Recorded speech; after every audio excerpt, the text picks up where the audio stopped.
BA part third लोक प्रशासन के विद्यार्थियों के लिए हम सेकंड पेपर पढ़ रहे हैं। सेकंड पेपर भारत में स्थानीय प्रशासन और स्थानीय प्रशासन के अंतर्गत हम स्थानीय स्वशासन के महत्व को विगत वीडियो से समझ रहे हैं।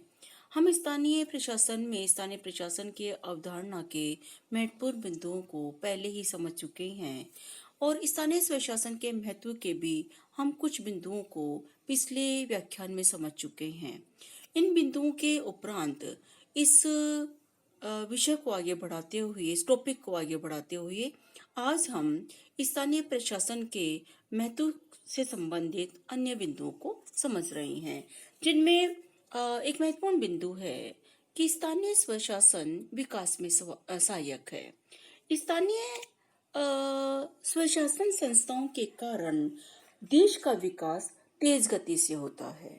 सामुदायिक विकास कार्यक्रम हमारे देश में सफल नहीं रहा था और सामुदायिक विकास कार्यक्रम की असफलता के कारण इसका मूल्यांकन करने के लिए बलवंत राय मेहता समिति का गठन किया गया था, जिसके बारे में हम बाद में पढ़ेंगे जब हम स्थानीय स्वशासन के विकास की यात्रा को समझेंगे। तब हम बलवंत राय मेहता समिति, अशोक मेहता समिति, इनका जिक्र करेंगे। पर यहाँ हम संक्षेप में सिर्फ इतना समझ रहे हैं कि स्थानीय स्वशासन हमारे यहाँ विशेषकर लोकतांत्रिक विकेंद्रीकरण और पंचायती राज हमारे देश में आया, वो बलवंत राय मेहता समिति की सिफारिशों के आधार पर आया। और बलवंत राय मेहता समिति ने जब सामुदायिक विकास कार्यक्रमों का मूल्यांकन किया तो उनका ये कहना था कि योजनाओं के निर्माण और क्रियान्वयन में जब तक जनता को सम्मिलित नहीं किया जाएगा तब तक इनमें सफलता नहीं मिल सकती। योजनाओं के निर्माण में जनता को सम्मिलित किया जाना चाहिए, न केवल निर्माण में वरन क्रियान्वयन में भी। यह बलवंत राय मेहता समिति का बहुत कहना चाहिए बहुत सशक्त अनुशंसा थी, सुझाव था कि इसको बहुत गंभीरता से इसको माना जाना चाहिए और इसको माना भी गया और त्रिस्तरीय पंचायती राज संस्थाओं का गठन किया गया। ये जो बात बलवंत राय मेहता समिति ने कही, ये बात हमारे विकास से जुड़ी हुई है कि अगर स्थानीय स्तर की जनता योजनाओं में सम्मिलित होगी तो विकास तेज गति से होगा। वो सामान्य बात है कि जब जनता योजना निर्माण में अपनी भूमिका का निर्वहन करेगी, योजना क्रियान्वयन में अपनी भूमिका का निर्वहन करेगी, तो वह योजनाएं असफल नहीं हो सकती, क्योंकि योजनाएं जनता के लिए बनाई जा रही है, जनता के विकास के लिए बनाई जा रही है और जनता उन योजनाओं के निर्माण में स्वयं सक्रिय है, योजनाओं के क्रियान्वयन में स्वयं सक्रिय है। तो ऐसे में योजना सफल होगी और योजनाएं जितनी सफल होगी उतना ही विकास होगा। तो स्थानीय स्वशासन की संस्थाएं या स्थानीय स्वशासन एक देश के विकास में बहुत महत्वपूर्ण होता है। अतः हम स्थानीय स्वशासन को इस विकास की दृष्टि से भी समझते हैं। एक विद्वान हुए हैं हिक्स ने कहा था कि राष्ट्रीय परियोजनाओं के प्रसार के लिए जिन सेवाओं की आवश्यकता होती है उन्हें स्थानीय स्तर पर भली प्रकार किया जा सकता है। इनको संगठित करने का सुगम मार्ग स्थानीय शासन है। जब स्थानीय स्तर पर इन योजनाओं को संगठित कर दिया जाएगा तो राष्ट्रीय परियोजनाओं और सेवाओं का प्रसार होगा, ये हिक्स का कहना है। तो स्थानीय स्वशासन के महत्व को लोक प्रशासन और स्थानीय शासन से जुड़े हुए समस्त विद्वानों ने स्वीकार किया और न केवल एकेडमिक रूप से वरन हम स्थानीय स्वशासन का मूल्यांकन करें। जब से हमारे देश में या दुनिया के किसी भी देश में स्थानीय स्वशासन की अवधारणा को क्रियान्वित किया गया है, तो जहां स्थानीय स्वशासन एक सक्रिय रूप में, एक सशक्त रूप में है, वहां देश का विकास तीव्र गति से हुआ है और देश ने अपनी योजनाओं में जो लक्ष्य निर्धारित किए हैं वो लक्ष्य जनता तक पहुंचे हैं। तो स्थानीय स्वशासन विकास में सहायक है, ये उसकी महत्वपूर्ण भूमिका है। स्थानीय स्वशासन के महत्व को इंगित करते हुए एक बात और जुड़ी जाती है कि स्थानीय स्वशासन से मितव्ययता आती है, प्रशासन में मितव्ययता आती है। एक विद्वान हुए हैं, हमने फर्स्ट ईयर सेकेंड ईयर में नाम सुना है, फाइबर। फाइबर का कहना था कि स्थानीय सरकार की स्थापना से व्यय में बचत होती है, कम खर्चे होते हैं। स्थानीय स्तर पर जब विकास कार्य किए जाते हैं तो स्थानीय जनप्रतिनिधियों का उस पर नियंत्रण रहता है और जनता को भी, नागरिकों को भी ये पता होता है कि किस कार्य पर कितना पैसा खर्च हो रहा है।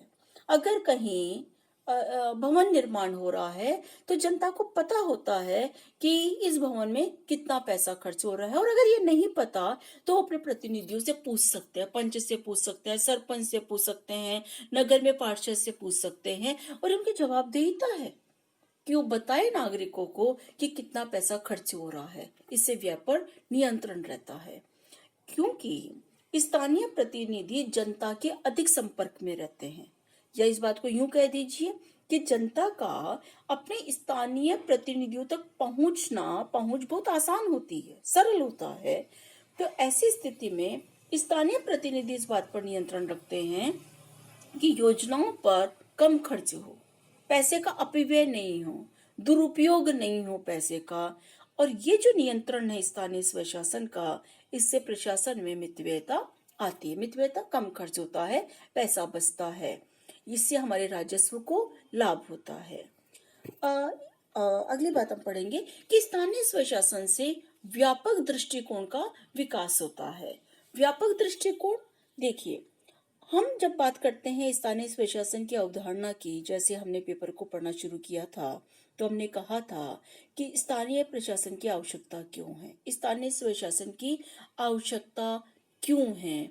हमने कहा कि स्थानीय स्तर के लोग स्थानीय आवश्यकताओं को बेहतर ढंग से समझते हैं, अतः वहाँ का प्रशासन स्थानीय जनता के द्वारा किया जाना चाहिए। जैसे बलवंत राय मेहता ने भी कहा, अशोक मेहता समिति की भी इस तरह की अनुशंसाएं थी। अब हम कह रहे हैं कि स्थानीय शासन से व्यापक दृष्टिकोण विकसित होता है। कैसे? हमें इस बात को समझना होगा कि जब तक व्यक्ति अपने स्थानीय मुद्दों में रुचि नहीं लेगा, स्थानीय मुद्दों में सहभागी नहीं होगा, तो वह प्रांतीय स्तर पर और राष्ट्रीय स्तर पर कभी भी सहभागी नहीं हो सकता। व्यक्ति की राजनीतिक प्रजातांत्रिक सहभागिता, लोकतांत्रिक सहभागिता स्थानीय स्तर से प्रारंभ होती है और स्थानीय स्तर पर वह सार्वजनिक मुद्दों पर एक समझ विकसित करता है और फिर उसका व्यापक दृष्टिकोण बनता है। पहले स्थानीय मुद्दों को समझता है, धीरे धीरे उसकी समझ स्थानीय राजनीति में विकसित होती है, फिर वो प्रांतीय राजनीति को समझता है, प्रांतीय प्रशासनिक व्यवस्था को समझता है, और फिर वो राष्ट्र और अंतर्राष्ट्रीय स्तर के मुद्दों को समझने लगता है। इसलिए कहते हैं कि स्थानीय स्वशासन नागरिकों का व्यापक दृष्टिकोण विकसित करने में बहुत सहायक है, सहयोगी है, बहुत महत्वपूर्ण है। एक विद्वान है बर्क ने के अनुसार स्थानीय स्वशासन उस श्रृंखला की प्रथम कड़ी है जिसके द्वारा हम राष्ट्र व मानवता के प्रति प्रेम की ओर अग्रसर होते हैं। जब तक हम अपने गांव से प्रेम नहीं करेंगे तब तक हम देश से प्रेम नहीं कर सकते। जब तक हम हमारे गांव, हमारे मोहल्ले में रहने वाले लोगों के प्रति प्रेम नहीं रखेंगे, जब तक हम हमारे रहनिवासियों की समस्याओं का समाधान खोजने का प्रयास नहीं करेंगे, तब तक मानवता के प्रति हमारा प्रेम विकसित नहीं हो सकता। तो स्थानीय संस्थाएं इस क्रम में महत्वपूर्ण भूमिका निभा रही है, नागरिकों के दृष्टिकोण को विस्तार दे रही है, व्यापकता दे रही है और उनको राष्ट्र और मानवता के प्रति प्रेम के लिए अग्रसरित कर रही है। ये स्थानीय संस्थाओं का महत्व है और ये बहुत अनूठी बात है और बहुत अच्छी बात है कि स्थानीय स्तर पर लोगों में इतनी जागरूकता आ जाए कि वह अपने राष्ट्र के बारे में सोचने लगे। जब तक जनसाधारण अपने देश के बारे में नहीं सोचेगा, तब तक जनसाधारण वो जागरूकता से अपने मताधिकार का प्रयोग नहीं करेगा, और जागरूकता से मताधिकार का प्रयोग नहीं करेगा तो लोकतांत्रिक मूल्यों को बल नहीं मिलेगा, लोकतांत्रिक मूल्यों की का विकास नहीं होगा, उनका उत्थान नहीं होगा। तो व्यापक दृष्टिकोण विकसित होना आवश्यक है। और स्थानीय स्वशासन के महत्व में स्वतंत्रता की भावना का विकास भी एक योगदान है कि स्थानीय स्वशासन से स्वतंत्रता की भावना का विकास होता है। स्थानीय सभाएं जो होती है, स्थानीय सभाएं स्वतंत्र राष्ट्रों की शक्ति का निर्माण करती है। ग्राम सभा है, ग्राम सभा में व्यक्ति उपस्थित होता है, अपनी सहभागिता का निर्वहन करता है, तो वो स्वतंत्रता को महसूस करता है। जब वो अपनी राय देता है या अपनी समस्या बताता है कि क्या किसी योजना पर टिप्पणी करता है, तो वह स्वतंत्रता की भावना से ओतप्रोत होता है। उसमें स्वतंत्रता की भावना विकसित होती है, उसे एहसास होता है कि वह एक स्वतंत्र राष्ट्र का नागरिक है। बोलना उसका अधिकार है, योजना बनाना उसका अधिकार है, और वो योजनाएं उसके लिए बन रही है। तो ये जरूरी है कि नागरिक को स्वतंत्रता का एहसास हो, नागरिक स्वतंत्रता पूर्वक अपनी राय व्यक्त कर सके। एक बहुत छोटी सी बात और एक बहुत आसान सी बात है कि प्रशासन से, सत्ता से नागरिकों को डर ना लगे। अगर नागरिकों को समझ में आ जाता है कि सत्ता हमारे कल्याण के लिए है। पिछले लेक्चर में हमने पढ़ा था, पिछले वीडियो में, कि स्थानीय संस्थाएं सकारात्मक राज्य को मूर्त रूप देती है। ये सकारात्मक राज्य को मूर्त रूप देने का काम जो स्थानीय संस्थाएं कर रही है, तो ये नागरिकों तक भी तो संप्रेषित होना चाहिए कि लोक कल्याणकारी राज्य है, राज्य हमारे लिए है, राज्य का निर्माण हमारे लिए हुआ है, राज्य का विकास हमारे लिए है, राज्य हमारे लिए कार्य कर रहा है, और हमारा हक बनता है कि हम राज्य से अपनी मांग रखें, हमारी समस्याओं को बताएं, और हम राज्य से उन योजनाओं की, उन कार्यक्रमों की मांग करें जिनसे हमारी समस्याओं का समाधान हो सके, हमारे मसले, हमारे मुद्दे अगर कहीं उलझे हुए हैं तो वो सॉल्व हो सके, उनका समाधान हमें मिल सके। इस स्वतंत्रता का विकास जितना होगा, उतना ही नागरिकों का विकास होगा, राष्ट्र का विकास होगा। तो स्वतंत्रता की भावना के विकास में स्थानीय स्वशासन बहुत महत्वपूर्ण भूमिका निर्वहित कर रहा है। नीतियों के परीक्षण की प्रयोगशाला है स्थानीय स्वशासन। अभी थोड़ी देर पहले हमने बलवंत राय मेहता समिति का एक उदाहरण लिया था कि बलवंत राय मेहता समिति का गठन किया गया सामुदायिक विकास कार्यक्रमों का मूल्यांकन करने के लिए, और बलवंत राय मेहता ने पंचायती राज में त्रिस्तरीय ढांचे को अनुशंसित किया। तो जो ये त्रिस्तरीय ढांचा है पंचायती राज का, लोकतांत्रिक विकेंद्रीकरण के तहत, हम इसको बाद में पढ़ेंगे, ये कैसा विचार है? क्या ये विचार सफल होगा? क्या इस विचार को लागू किया जाना चाहिए? इस विचार को पूरे देश में लागू करने से पहले इसका परीक्षण किया जाना आवश्यक था और किया जाना चाहिए।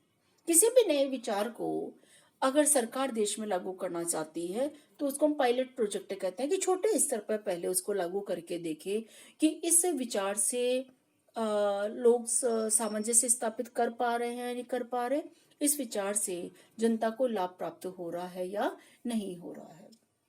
तो ये जो बलवंत राय मेहता समिति की अनुशंसा थी, इसको सबसे पहले परीक्षण के लिए आंध्र प्रदेश में लागू किया गया। अब इसको औपचारिक रूप से लागू नहीं किया गया था, कहीं हम कंफ्यूज ना हो, औपचारिक रूप से लागू नहीं किया गया, परीक्षण किया गया आंध्र प्रदेश में। और जब आंध्र प्रदेश में यह परीक्षण सफल रहा तो फिर राजस्थान में इसको लागू किया गया, नागौर जिले में, और फिर पूरे देश में पंचायती राज को लागू किया गया। उसके बाद जो इसका विकास हुआ वो हम आगे वाले अध्यायों में पढ़ेंगे। यहाँ हमें सिर्फ इतना समझना है कि जब भी सरकारें कोई नीति लागू करती है, कोई योजना लागू करती है, तो पंचायती राज उन योजनाओं का परीक्षण करने में महत्वपूर्ण योगदान देता है। ये न केवल पंचायती राज बल्कि नगरीय स्थानीय संस्थाएं भी उन योजनाओं को समझने में, उनका परीक्षण करने में एक महत्वपूर्ण भूमिका के रूप में हमारे सामने आती है। आप लोग शायद इस बात को नहीं जानते होंगे, बहुत कम लोग जानते हैं कि एक समय था 2002-04 के बीच में राजस्थान में कुछ स्थानों पर मोबाइल स्कूल चलाए गए थे। ये मोबाइल स्कूल उन बच्चों के लिए थे जो झुग्गी झोपड़ियों में रहते हैं या जो सड़कों पर रहते हैं, फुटपाथों पर रहते हैं, गाड़ियां लोहारों के बच्चे ही हैं जो एक स्थान से दूसरे स्थान पर अपना निवास बदलते रहते हैं, इनको शिक्षा से कैसे जोड़ा जाए। किसी एक रेगुलर स्कूल में तो इनका एडमिशन नहीं हो सकता क्योंकि इनका कोई ठिकाना नहीं है। तो ऐसी स्थिति में मैं राजस्थान की बात कर रही हूँ, राज्य सरकार ने जो बसेस, पुरानी बसेस थी, रोडवेज की बस जिसमें आप यात्रा करते हैं, उन बसेस को पाठशाला में कन्वर्ट कर दिया। उनकी सीट्स हटा दी गई और उसमें जो बस की जो दीवारें हैं, उन दीवारों पर ब्लैक बोर्ड बना दिया गया या ब्लैक बोर्ड टांग दिया गया, जो रोल करने वाला बोर्ड होता है। और जो नीचे का हिस्सा होता है जहाँ सीट लगी हुई थी, सीट्स को हटाकर उसमें कहीं अल्फाबेट लिख दिए गए, गिनती लिख दी गई, जैसे स्कूल्स में लिखा जाता है, आपने देखा होगा। कहीं कुछ कहानियों के चित्र अंकित कर दिए गए। और इस तरह राजस्थान में पायलट प्रोजेक्ट शुरू किया गया कि क्या इन मोबाइल स्कूल्स के माध्यम से हम बच्चों को प्राथमिक शिक्षा से जोड़ सकते हैं। और ये प्रयोग सफल रहा। जब ये प्रयोग सफल रहा, जोधपुर में शुरू हुआ था, उस समय हमारे माननीय मुख्यमंत्री अशोक जी गहलोत ने इसकी शुरुआत की थी। और फिर ये प्रयोग जब सफल रहा तो राजस्थान के 13 जिलों में इस प्रयोग को क्रियान्वित किया गया। और इस नीति को मोबाइल स्कूल एक नीति के रूप में हमारे यहाँ, अब ये बंद हो चुका है शायद, बहुत कंफर्म मैं नहीं हूँ। तो ये जो प्रयोग हुआ, इसके अच्छे परिणाम मिले, बहुत सारे बच्चे शिक्षा से जुड़ गए। उसमें एक बस स्टॉप पर किसी भी एक स्थान को चिन्हित कर लिया गया, वहां स्कूल बस क्या कहना चाहिए इसको, वो पाठशाला है, मतलब एक तरह से मोबाइल स्कूल है वो मोबाइल स्कूल वाली बस वहां जाके खड़ी हो गई, बच्चे उसमें आकर बैठे, 1 घंटे पढ़ाई की, बच्चे वहां से उतर गए, बस अगले स्टॉपेज पे चली गई। ये शिक्षा से संबंधित, शिक्षा में नवाचार करने की एक नीति थी। तो हमने ऐसे बहुत सारे उदाहरण पूरे देश में हैं जहां जब भी कोई नवाचार करना हो, किसी नवाचार या नीतियों का परीक्षण करना हो, तो यह जो स्थानीय स्वशासन है, ये स्थानीय स्वशासन का महत्व बढ़ जाता है वहां पर। स्थानीय स्वशासन ये नवाचारों की परीक्षणशाला बन जाता है, नीतियों की परीक्षणशाला बन जाता है, कह लीजिए प्रयोगशाला बन जाता है। और यहाँ से प्रयोगों के जो परिणाम निकलते हैं वो पूरे राष्ट्र के लिए या किसी प्रांत के लिए बहुत उपयोगी सिद्ध होते हैं, विकास का मार्ग प्रशस्त करते हैं। तो स्थानीय स्वशासन के माध्यम से जनसाधारण को राजनीति और प्रशासन का अनुभव प्राप्त हो जाता है। और ये जो अनुभव प्राप्त होता है, ये हमारे लोकतांत्रिक मूल्यों को बहुत मजबूत करता है। तो केवल हम जो हमने विस्तार से समझा, हमारे कुछ वीडियोस स्थानीय स्वशासन के महत्व को समझने में हमने तैयार किए।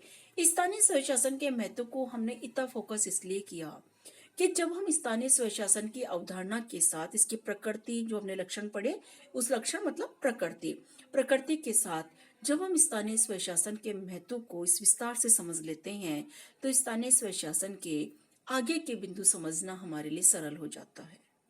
स्थानीय स्वशासन के इस महत्व को हमें सिर्फ इसलिए नहीं समझना चाहिए कि हमें परीक्षा देनी है, पास होना है, वो तो होना ही है, वो तो आपके सिलेबस का हिस्सा है और वो तो हमें करना ही है। लेकिन हमें इसलिए भी समझना चाहिए कि हम भी उस स्थानीय स्वशासन के सहभागी हैं, हम भी नागरिक हैं। अगर हम ग्रामीण क्षेत्र में रह रहे हैं तो हम ग्राम सभाओं में, पंचायतों में अपनी भूमिका का निर्वहन कर रहे हैं। और अगर हम शहरी क्षेत्र में रह रहे हैं तो नगर पालिका, नगर परिषद, नगर निगम के चुनावों में हम अपनी भूमिका का निर्वहन कर रहे हैं और हम उस पर नजर रखते हैं कि हमारी नगर पालिका, नगर परिषद ठीक ढंग से कार्य कर रही है या नहीं कर रही है। स्वच्छ भारत का मिशन जब से शुरू हुआ है, स्वच्छ भारत मिशन, नगर परिषद का दायित्व बढ़ गया है।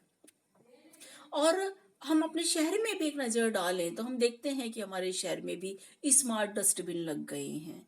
तो ये बहुत जरूरी है कि हम बहुत जागरूक बने हमारे स्थानीय विषयों पर, और हम स्थानीय विषयों पर जागरूक बने और साथ में बनाए भी लोगों को। अगर हम ये करते हैं तो हमारा पढ़ना सार्थक है, तो स्थानीय स्वशासन समझना सार्थक है। इसलिए मैंने इतने विस्तार से आपको स्थानीय स्वशासन के महत्व को समझाने का प्रयास किया। आप एक बार फिर से अपनी किताबों में स्थानीय स्वशासन के महत्व से संबंधित सारे बिंदुओं को समझें। जहां भी आपको कंफ्यूजन हो, पहले के वीडियो को आप देखें, पुनरावृत्ति करें, बार बार देखें, बार बार समझने की कोशिश करें। और फिर भी आपको कहीं कोई अगर दिक्कत महसूस होती है, आपको लगता है कि जैसा हम इस वीडियो में समझ रहे हैं वैसा है नहीं है, किताब में कुछ और लिखा है, तो आप अपने टीचर्स से, मुझसे या अन्य मेरे साथियों से संपर्क कर सकते हैं। हम हमेशा आप लोगों के लिए उपलब्ध है। तो स्थानीय स्वशासन के महत्व से संबंधित ये टॉपिक हमारे यहाँ पूरा होता है। नेक्स्ट वीडियो में हम हमारे सिलेबस के अकॉर्डिंग दूसरा टॉपिक लेंगे और उसमें हम पढ़ेंगे कि हमारे देश में, भारत में स्थानीय स्वशासन के का विकास कैसे हुआ। हम थोड़ा सा वो संक्षेप में ऐतिहासिक दृष्टि डालेंगे और उस ऐतिहासिक दृष्टि से हम समझेंगे कि स्थानीय स्वशासन का विकास कैसे हुआ।